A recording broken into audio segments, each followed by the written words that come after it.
تصور این را نداشته باشید که قرآن نمیتواند انسان را به کمالات برساند که دنبال کمالی خارج از قرآن بچرخیم و بگردیم. خداوند تبارک و تعالی در قرآن کریم می‌فرمایند: اعوذ بالله من الشیطان الرجیم و انک لعلی خلق عظیم. درباره هیچ کتابی از کتاباش چنین تعبیری و هیچ شخصی از افراد بشر چنین تعبیری نداشته خداوند. و انک لعلی خلق عظیم، کاملترین نعمت نصیب ما شده، کاملترین علم، کاملترین کتاب، کاملترین معلم. اما تا چه اندازه ما از این کمالات بهره بردیم برمیگرده به خود ما و شما.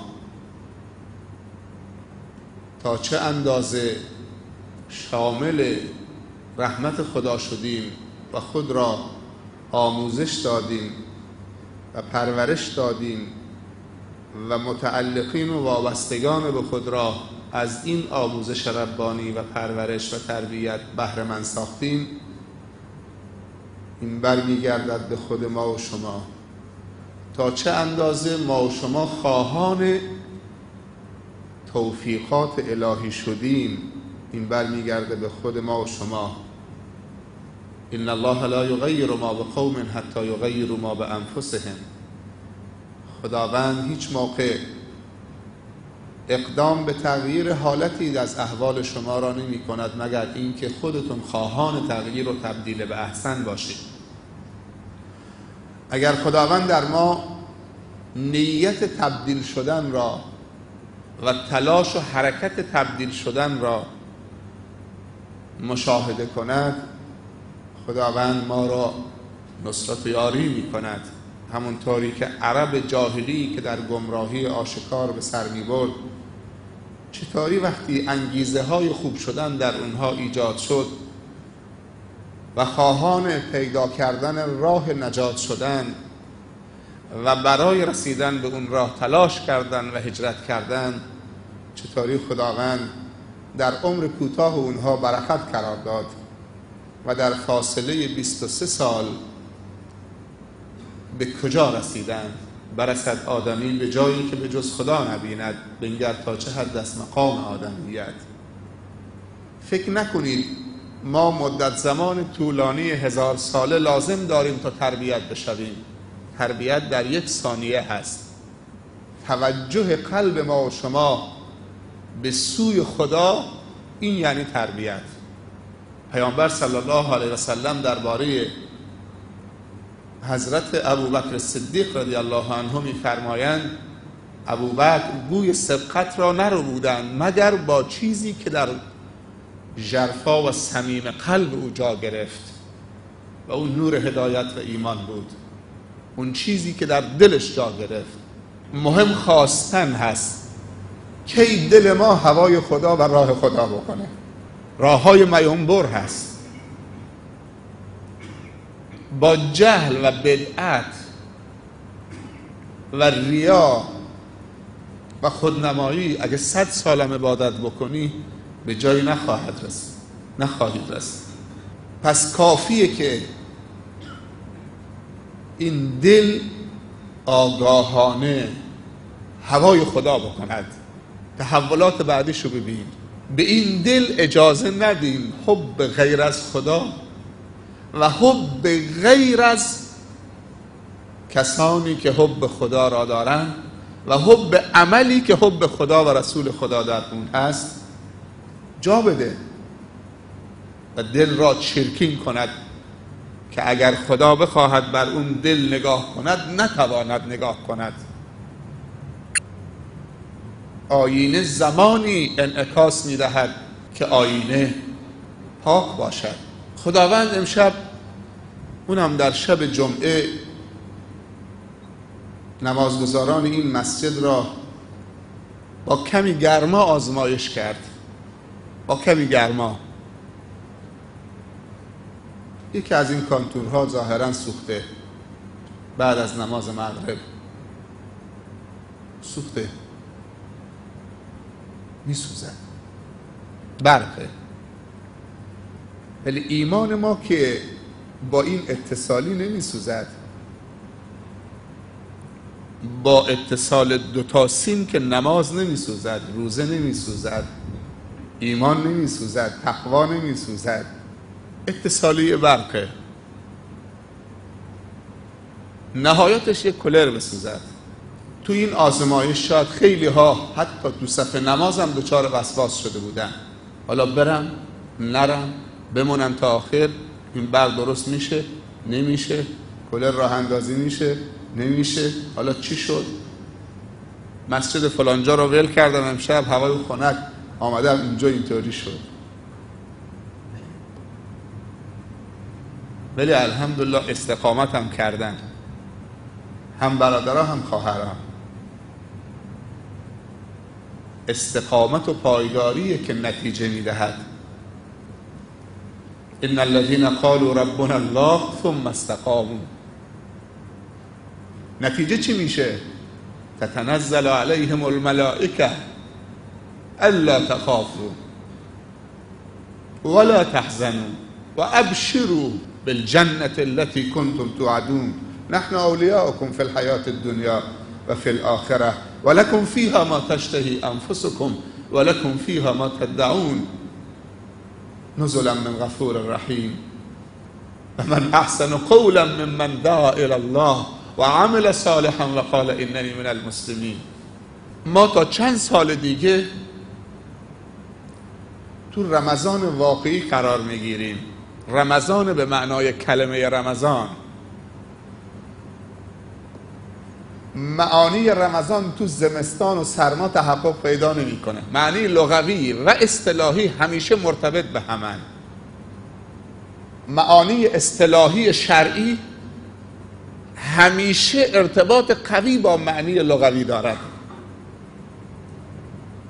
همه اصطلاحات شرعی بر لغت همون معنی لغتش میبینیم که با اون اصطلاح شرعیش و اون تعریف شرعیش هماهنگی کامل دارن، وگرنه جواب نمیده. اگر مسلمانان رمضان رو تو هوای خنک عادت بکنن، باید معنی لغوی رو از رمضان حذفش بکنیم. در لغتنامه ها آمده که رمضان از رمضا گرفته شده و رمضا شدت سوزش یا تابش اشعه خورشید بر ریگ‌های بیابان که فسیل شتر، فسیل یعنی بچه شتر که پاش نازکه، کف پاش نازکه، اگر بذاره رو ریگ بیابان بسوزد.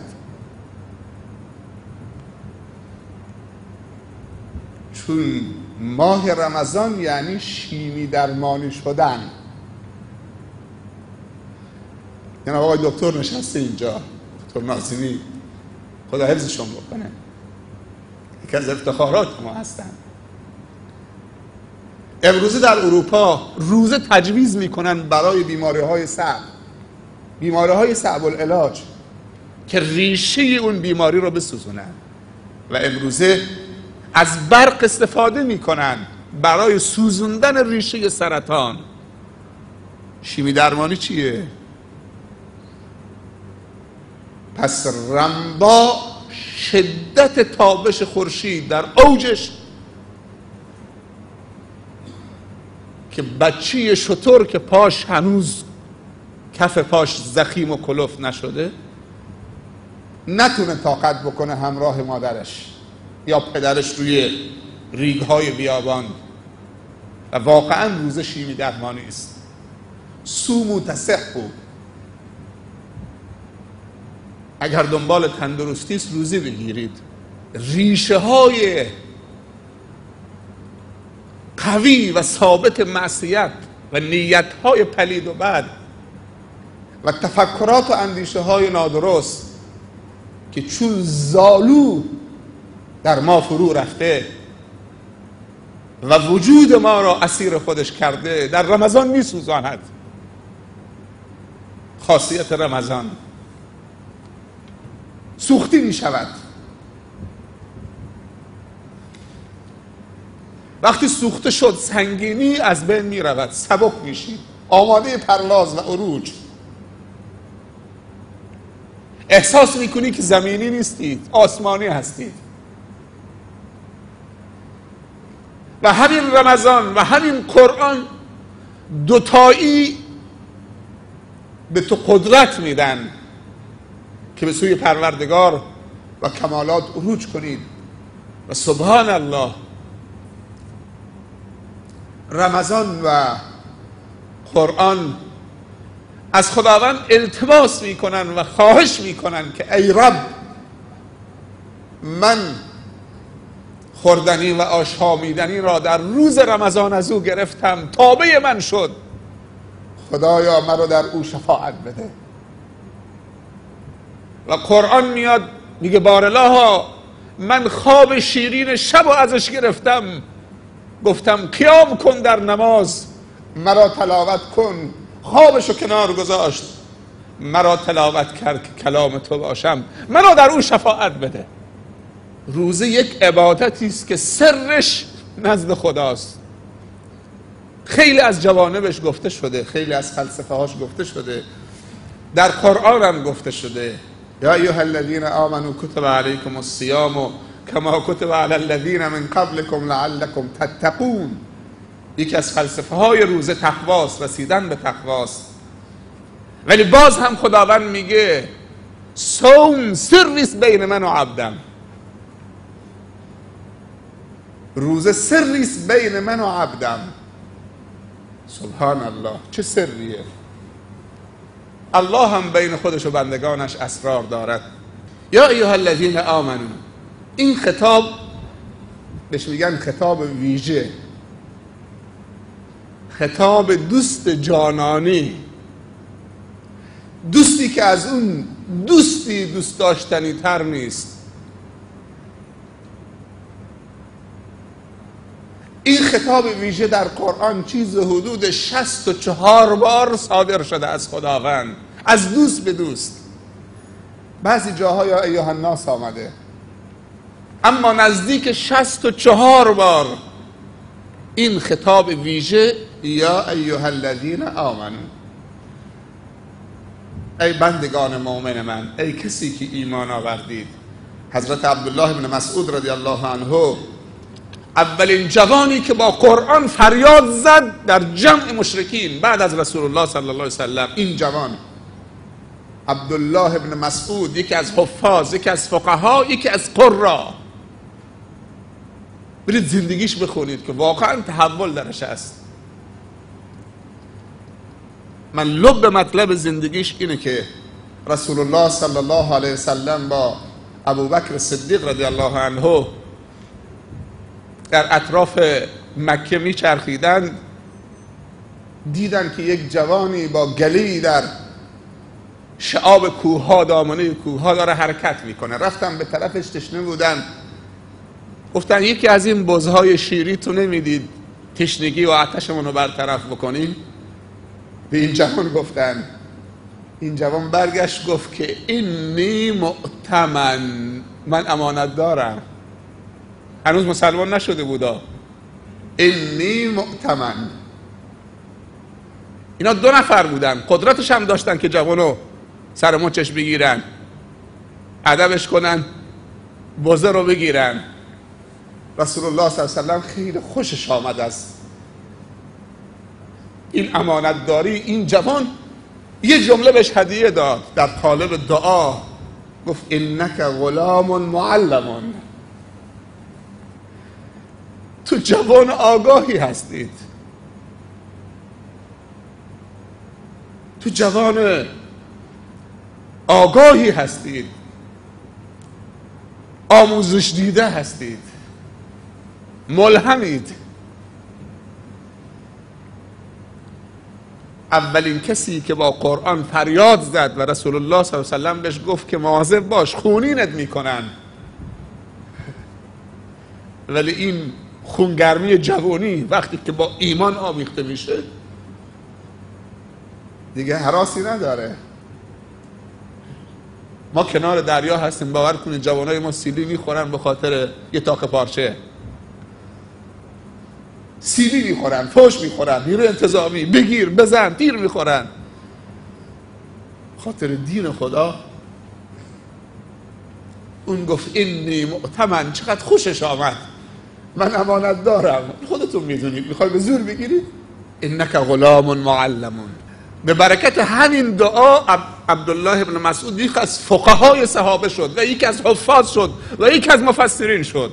صاحب مذهب کاملتر رو بگم، روزی رسول الله صلی الله علیه وسلم رفت پیش عبدالله ابن مسعود، گفت که تو بشنو گوش بده تا من قرائت بکنم، قرآن رو پیش تلاوت کنم.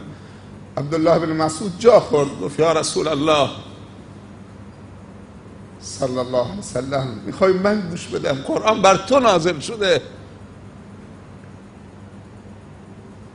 گریه کرد. لیاقت کاری نداره به پول. بلالشو ببین، عایشه شو ببین رضی الله عنهم اجمعین. وقتی که مسجد پیامبر صلی الله علیه وسلم کامل شد در مدینه و کلمات اذان و خواب دیدن صحابه، این طرف نگاه کردن. یک دفعه رسول الله به بلال گفت بلال تو برو اذان بگو، اولین اذان در اسلام، تو برو. نگاه طرف، من یا رسول الله؟ بله تو ان اکرمکم عند الله اتقاکم. نگاه به رنگش نکرد، نگاه به جیبش نکرد، نگاه به نسبش نکرد. بله تو برو. تو صدات قوی تره، تو قدت بلندتره، صوت قوی داری، تو احد میزدی روز سنگ ها. یک زمانی تو یک 7/8 اسلام بودی، 1/10 اسلام بودی. همین عبدالله ابن مسعود یه روز 1/7 اسلام بود. عبدالله ابن مسعود رضی الله عنه میفرمایند وقتی که خداوند در قرآن کریم میگه یا ایها الذین آمنو، با این خطاب با تمام وجودت گوش بده. یا خیری است که تو رو راهنمایی میکنه خداوند، یا شری است که تو رو برحذر میداره. این خطاب ویژه است. ای کسانی که منو با جان و دل پذیرفتید، الله میگه ای بندگان ویژه و مقرب من. مؤمنین بندگان خاص خدا هستند. خدا در جاهای متعددی از قرآن اعلام حمایت کرده و دوستی. الله ولی الذین آمنوا ان الله یدافع عن الذین آمنوا ولو ان اهل القرى آمنوا واتقوا لفتحنا علیهم برکات من السماء والارض. هر جای قرآن بگردید اعلام خداوند و اعلام حمایت از مؤمنین. این خطاب ویژه است. یا ایها الذین آمنو کتب علیکم الصیام، روزه بر شما نوشته شده، کما کتب علی الذین من قبلکم، همونطوری که بر گذشتگان قبل از شما نوشته شده، لعلکم تتقون، تا شاید شما به تقوا برسید. سر روزه میدونید چیه؟ چه سری توشه؟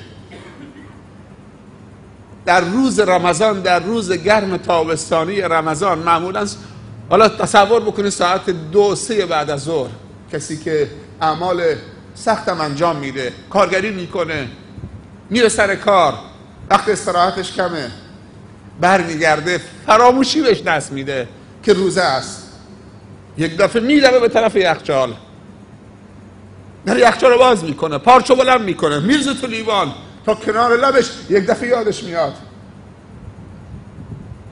چیزی نمانده که خالی بکنه، یک دفعه یادش میاد که روزه است. این آب شیرین خنک گوارا و اون همه تشنگی، رگهاش خوش شده، حنجرش خوش شده، یک دفعه یادش میاد توسط فرشته‌ای که همراهش یادش میاره که تو روزه هستی. انک صائم. سبحان الله. تصور میکنه این آب گوارا سمه، اگر بخوره میکشدش. کجا خالی میکنه؟ تو حلقومش یا تو پارچ؟ این سر روزه است. لعلکم تتقون یعنی این شما رو باز می‌داره. اون لحظه تصورش به آب سم میشه که کشنده است. به نظر شما اون لحظه‌ای که این تصور بهش دست میده، تصور میکنه که آب جسدشو میکشه یا روحشو میکشه، یا ریشه ایمانو میسوزونه، خون معنویشو منجمد میکنه. تصورش این میشه که اگر این آب نوشید خشم خدا رو بر علیه خودش و ایمانو از تو درونش بیرون داده. این تصورش میشه تصور معنویش. چه سری تو این روزه و چه قدرت بازدارندگی و چه قدرت تربیت. چطوری آدمو تو یک ماه تربیت میکنه. من یه داستانی همیشه نقل میکنم هر سال، واقعا شنیدنیه. یک آدم بزرگ نقل میکنه به یه شیخی تو همین اطراف خودمون، میگه که تو روز رمضان من روزه نبودم، سنش تقریبا 24-5 سال، میگه یک پسر بچه کوچک یا دختر بچه 7 ساله 6 ساله سبب توبه من شد. خدا وقتی نظر لطفی به کسی میکنه، میگه از تو کوچه رد میشدم دیدم که شاخه این لوز، عرب به گرمزنگی، خودمون میگیم گرمزنگی، این لوز، این گرمزنگی از رو دیوار تو کوچه پهن شده، سرخ وقتش هم رسیده، ها به نضج کامل رسیده. میگیدم چند دونم افتاده بود، چند دونم گرفتم، حالا با اجازه بتونه اجازه، جیبش هم پر میکنه، دستش هم پر، همجور میخورده، خوبم میچسبه دیگه. خیلی ها میگن مال حرام خوشمزه تره، خیلی ها معذرت میخوام میگن که پول حلال جمع نمیشه، با پول حلال که نمیشه زن گرفت، ماشین خرید، خونه درست کرد. باید حتما دروغ بگیم، آرما رو عوض بکنیم، مارکا رو عوض بکنیم تا مشتری خوب بخره، تا بتونیم. میگه از همینجور میخوردم، یک دفعه از سر کوچه که در افتادم دیدم که یک دختر بچه، حالا یا پسر بچه، چند سال من حالا دیگه، رو پله درش نشسته بود، 6 ساله 7 ساله، شاید هم روزه به گفته خودمون کله گنجشکی بود، حالا کسی نمیدونه. میگه از دور دیدم که نگاه تو دهنم میکنه، اصلا خیره شد رو دهن من.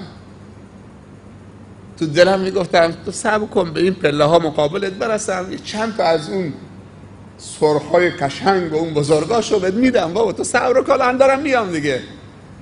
دیگه مقابلش که رسیدم، دست کردم تو جیبم، 2-3 تا از همین گرمزنگی های بزرگو گفتم بگیر. یه لحظه مات شد و خیره تو دهان من و تو چشمای من. گفتم چرا نمیگیره؟ من که از بهترین به تو دادم. بعد برگشت به من گفت من روزم. میگه تو روزه نیستی. خجالت کشیدم بین خودم و خدا و این دختر. من روزم، تو روزه نیستی؟ حالا نمیتونم غورتش بدم، نمیتونم بریزم، نمیتونم دستم بکشم، دستم پره، بگیر من روزم. میگه همین جمله سبب هدایت و توبه من شد. من روزم، تو روزه نیستی؟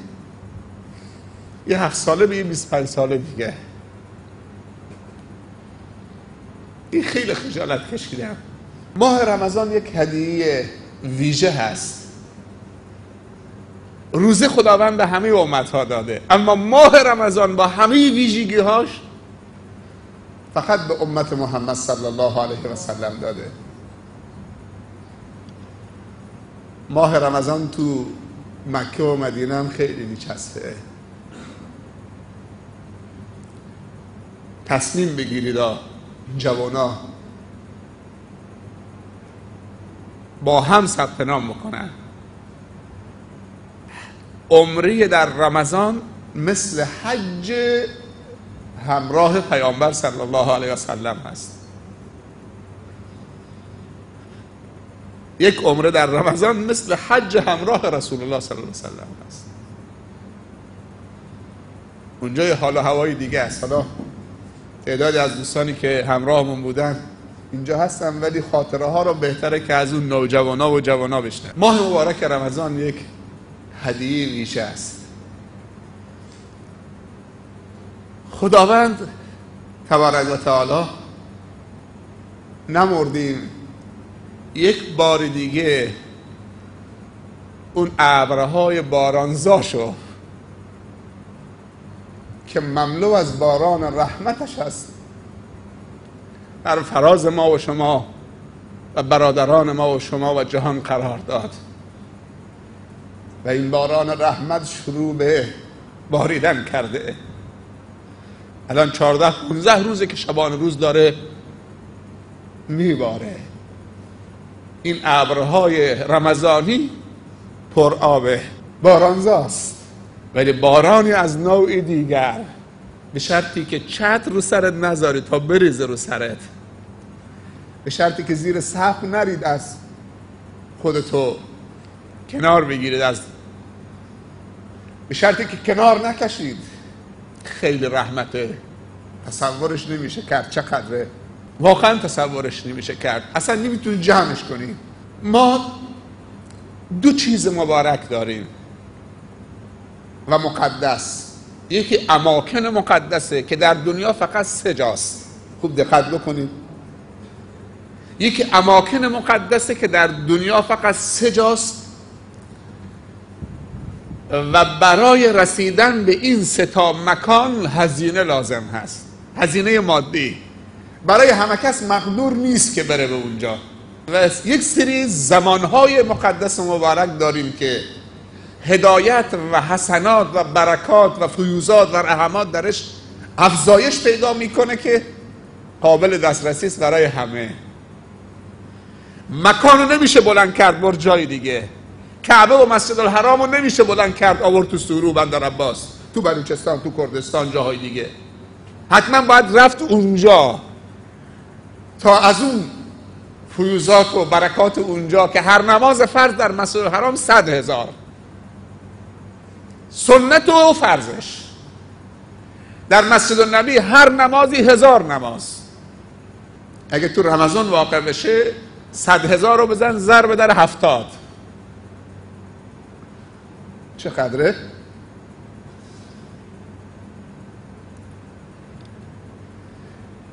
پس یک نماز در مسجد النبی 1000 تا، یک نماز در مسجد الحرام 100,000 تا، یک نماز در مسجد الاقصی 500 تا. اما اینو داشته باشید که مسجد الاقصی حرم نیست. ما خیلی وقتا میشنویم که میگن ثالث الحرمین الشریفین، حرم نیست. این از اشتباههای شایع هست. حرم فقط حرمینه، حرم مکه و حرم مدینه. شهر مکه حرمه و شهر مدینه هم حرمه. اما مسجد الاقصی یکی از 3 تا مسجدی است که پیامبر صلی الله علیه و سلم تأکید کرده لا تشد الرحال الا الی 3 مساجد. حق نداریم قافله رو راه اندازی بکنیم، بار سفر را ببندیم برای زیارت مسجدی به قصد نماز خواندن درش مگر 3 تا مسجد فقط. یکی مسجد پیامبر صلی الله علیه وسلم و مسجد الحرام و مسجد الاقصی. پس برای رسیدن به این اماکن مقدسی که هدایت و برکت و رحمات و فیوزات خداوند و ثواب و حسنات درش افزایش پیدا میکنه باید هزینه کرد. یه نفر سوال بکنه هزینه شما چقدر بود برای رفتن؟ هر نفری 800,000 تومان، 21 روز. یه نماز فرض در مسجد الحرام میشه چقدر؟ 100,000. تو رمضان 100 بکن ضرب در 70. پولش در آمد یا نیامد؟ 800,000 تومان در آمد یا نیامد؟ 800,000 تومان رو تو پول یک نمازه. بعد تو اون نماز دیگه چه چیزای دیگه هست بعد از نماز هم میتونید دعا بکنید، قبل از نماز هم میتونید 2 رکعت سنت قبلیه بخونید، 4 سلام. اگه بعدیه هم داره بعدیه‌اش هم میتونید بخونید. 800,000 تومان پوله. هتل 3 ستاره، 4 ستاره، 5 ستاره. فاصله تا حرم 10 دقیقه پیاده. سرویس شبانه روزی. سید عبدالباسط قطالی میگفت که خدا حفظش بکنه و همه علما، میگفت که نصیبمون شد همراه کاروان رفتیم روحانی کاروان تو رمضان. میگه سوال کردم از مسئول همین نظافت و شهرداری خود حرم مکه، مسجد الحرام، روزی چند تن زباله مسجد الحرام برای افطاری و روز رمضان در میبرید شما؟ میگه گفت 180 تن. میگه حساب کردم، محاسبه کردم، تون آوردم پایین کمتر کردم، زدم برای هر نفر چقدر میشه. حالا من که میدیدم هر نفر چیزی حدود 10 تا لیوان مصرف میکنن، چون اونجا یه بار مصرف دیگه. 4-5 تا که فقط تو افطاری مصرف میکردن، هر کدوم 3-4 تا لیوان آب پر کرده بودن. 1-2 تا هم خرما، یک کاسه نمیدونم فلان، یک کاسه ماست، یه نمیدونم دو، یک فلان، هسته های خرما، پلاستیکا، سفره ها. میگه به من گفت 180 تن. میگه حساب کردیم، ضرب زدیم، محاسبه کردیم، چیز حدود 1,800,000 نفر درآمد. میگه 1,800,000 نفر نمازگزاران مسجد الحرام تو روزهای اول رمضان بوده، چون 15 روز آخر رمضان که دیگه ایرانی ها نیستن اونجا. این سدیس وقتی میخونه، این شوریم وقتی میخونه.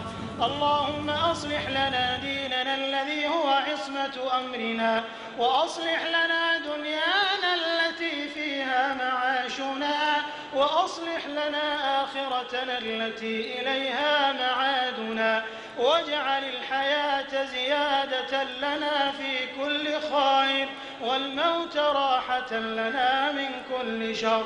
اللهم آت نفوسنا تقواها وزكها أنت خير من زكاها أنت وليها ومولاها. اللهم إنا نسألك فعل الخيرات وترك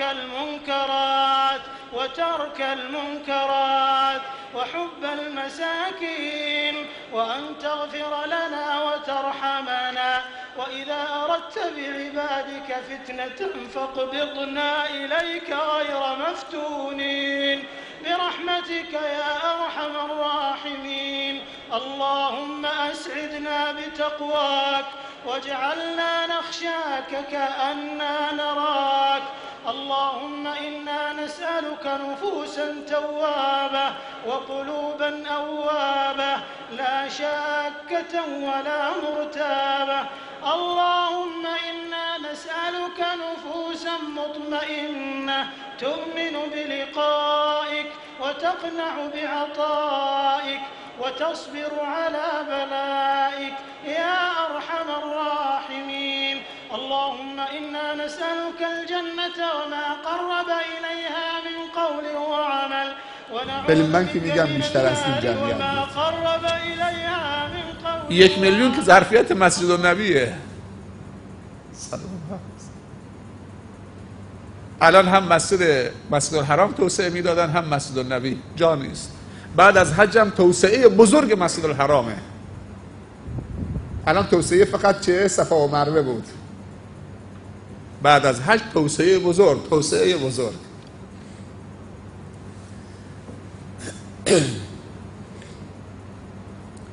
هنوز که کسی نیامده بود، 4 طبقه پر بود با پشت بوم، تو کوچه ها و محوطه و تو طبقات ساختمان های کنار حرم همه به صف ایستاده بودن. خسته نمی‌شدن. این که حالا 2 سلام بخونه بره بیرون، 4 سلام بخونه بره بیرون، 6 سلام بخونه بره بیرون. اگه یه روز دعا کمتر از نیم ساعت میخوند، امروز چی شده بود؟ چرا دعا کم خوند؟ نیم ساعت دعا خونده. در صورتی که نماز تراویح منطقه خودمون کل نماز تراویح بابت ربع ساعت قدیم میخوندن دیگه. والعصر ان الانسان لفی خسر کن قل هو الله احد کفوا احد الله اکبر. به مردم فشار نیارید. ملاها میگفتن به مردم فشار نیارید.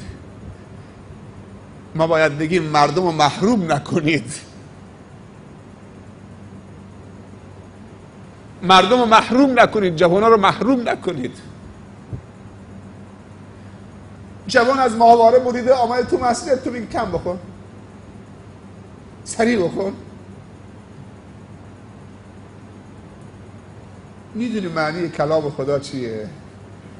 قرآن کلام خدا آمده تا رحم خدا را به بندگان خدا بچشاند.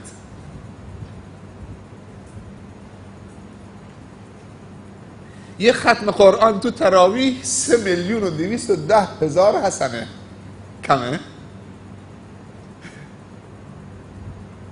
یه ختم تراویح یعنی شب یه جز بیاید بشنوید. 3,210,000 حسنه. اگر بگیم قرآن 321,000 حرفه، هر حرف 10 حسنه. لا اقول الف لام میم حرف ولکن الف حرف و لام حرف و میم حرف. گفته الفش یک حرفه، 10 تا حسنه. یه ختم تو تهجد 6,500,000 حسنه. بعد میگیم ما فقیریم. رحم خدا چقدره. این ابرهای بارانزا، خودتو در مسیر فیوزات خدا قرار بده. رحم خدا کجا میباره؟ صفا رو خالی نکنید. روز 10 تا جوان با خودت بیار تا صفا پر بشه. وقتی اینجا غسل داده شد با رحم خدا دیگه بیرون نمیره.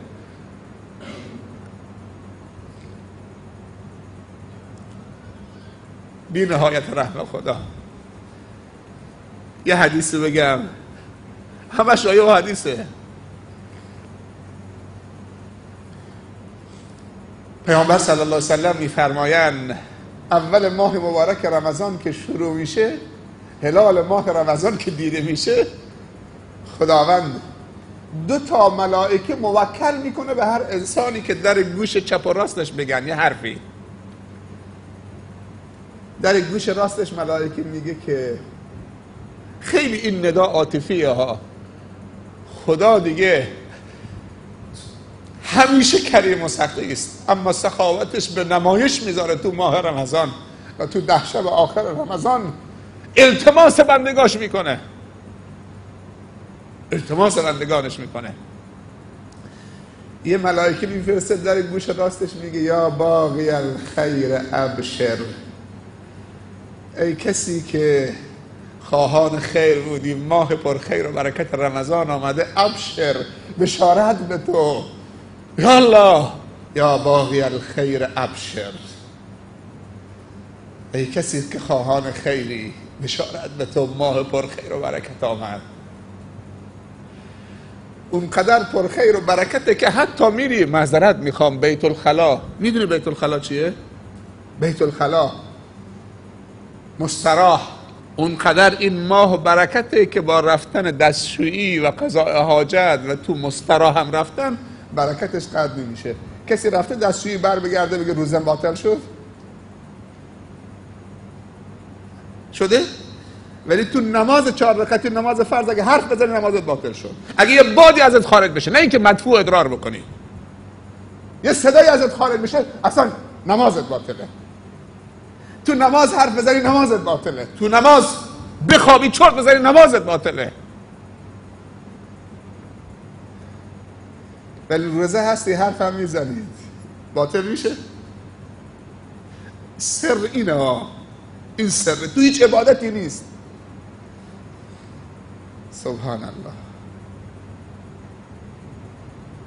میخوابید ثوابت باطل نمیشه. چه سریه خدا میدونه. یا باقی الخیر ابشر. اون دنبالش هم خیلی جالبه. فقط بشارت به کسانی که دنبال خیرن، نه خداوند بندگان بدکارش هم دوست داره. شما تصور میکنید پدر و مادر این بچهش اشتباه میکنه، 100 بار اشتباه میکنه. میگن یه جوانی تو مدینه در حال نزع روح بود، روحش بالا نمی آمد، چشمش در آمده بود از کاسه، روحش بالا نمی آمد، گیر کرده بود. سوال کردن، خبر به رسول الله صلی الله علیه و آله رسید که داره زجر میکشه، روحش بالا نمیاد، این طرف اون طرف. پرسجو کردن که مادرش نفرینش کرده. رفت پیش مادرش که قانعش بکنه، گفت این کاری سر من در آورده این پسر، این فرزند که من نمیتونم حلالش بکنم. دستور داد هیزم جمع کنید. هیزم آوردن، گفت آتش روشن کنید. حالا که این نه حاضر نیست که فرزندشو ببخشه، دیگه باید بسوزه دیگه. نفرین مادر. این هیزم ها برای چیه؟ بسوزونیمش دیگه. یه آهی کشید، فریاد زد، پدرم.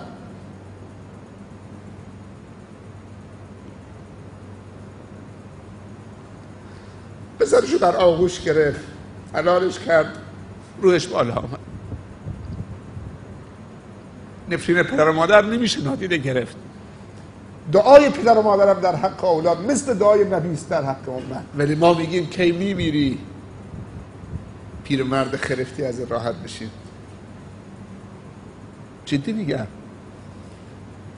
ولی نمیدونیم که یکی از کسانی که انسان رو به بهشت میبرن و یکی از کسانی که انسان رو جهنمی میکنن پدر و مادرن. برعکسش هم شاید باشه و هست. دنبالش اون دعای بعدی در گوش چپش، یا اون درخواست بعدی، اون فرشته در گوش چپش میگه یا باغی الشر اقصر. اینم عاطفیه. ای کسی که طالب شری، الان ماه پر خیر آمده، ماه خیر آمده، میگه کوتاه بیا، اقصر. خیلی عاطفی داره صحبت میکنه. نمیشه غلیظ گفت یا باغی الشر اقصر، نمیشه غلیظ گفت، باید با عاطفه گفت. و یا باغی الشر اقصر، کوتاه بیا. وقتش رسیده که کوتاه بیایید. میگن یه دزدی رفته بود رو دیوار نشسته بود که بپره، راهزن بود، با دار دستش پشت دیوار، یکی رو دیوار بود.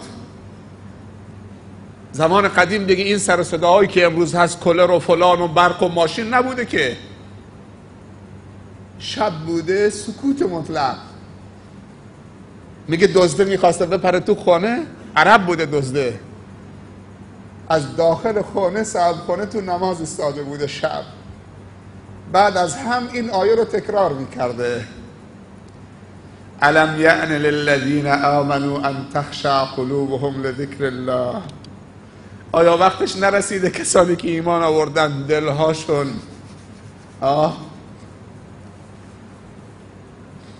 خاشع باشه برای ذکر خدا؟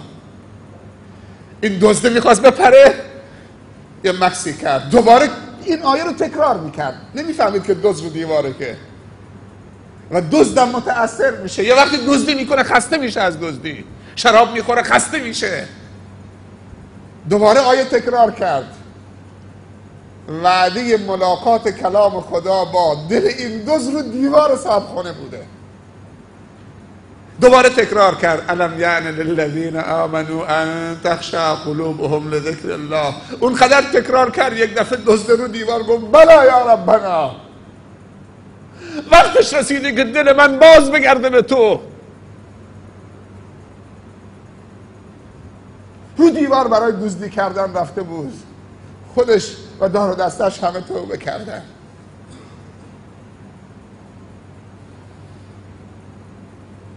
بندگان خدا رو از کلام خدا محروم نکنید. هنوز عرب ها نیامده بودن به مکه. این چند روزی که ما اونجا بودیم تا پریشب هنوز عرب ها نیامده بودن. عرب ها 10 شب آخر میان، 10 شب آخر برای اعتکاف میان. تصور بکنید برای 2,500,000 3 میلیون نفر تو 10 شب آخر به 3 میلیون نفر هم میرسن.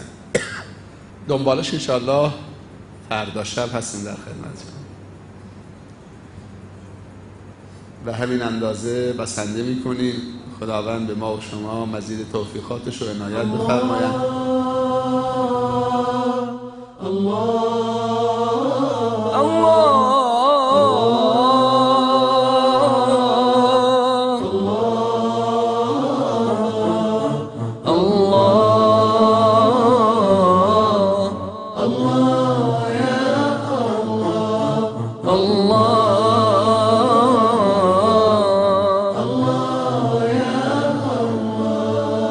قف بالخضوع وناد يا الله، إن الكريم يجيب من ناداه. قف بالخضوع وناد يا الله يا الله، إن الكريم يجيب من ناداه. واطلب بطاعته رضاه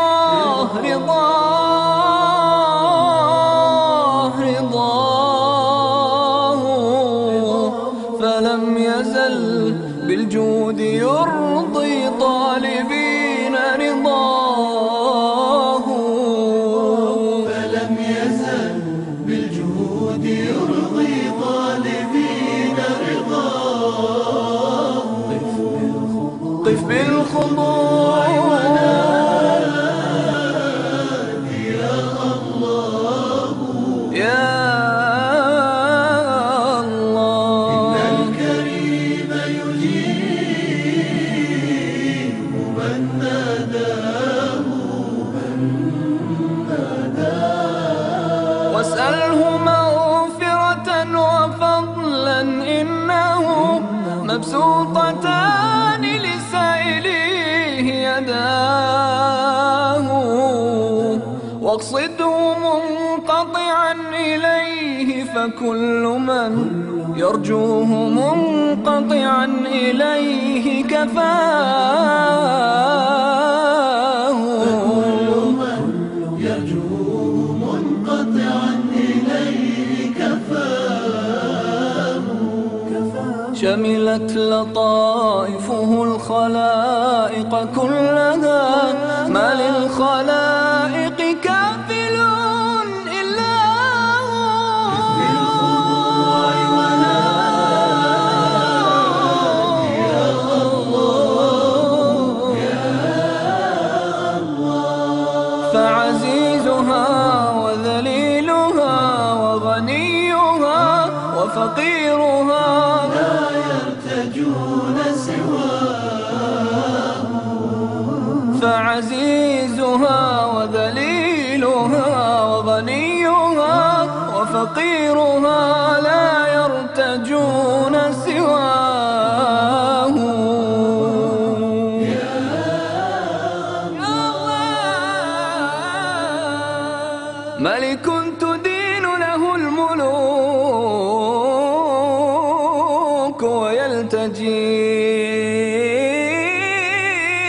يوم القيامة فقرهم بغناه. هو أول هو أول هو آخر هو ظاهر هو باطن، ليس العيون تراه. حجبته أسرار الجلال فدونه تقف الظنون وتخرس الأفواه. صمد بلا كفء ولا كيفية أبدا، فمن نظراء والأشباه.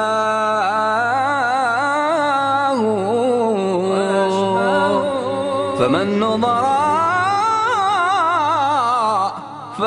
نظراء والأشباه.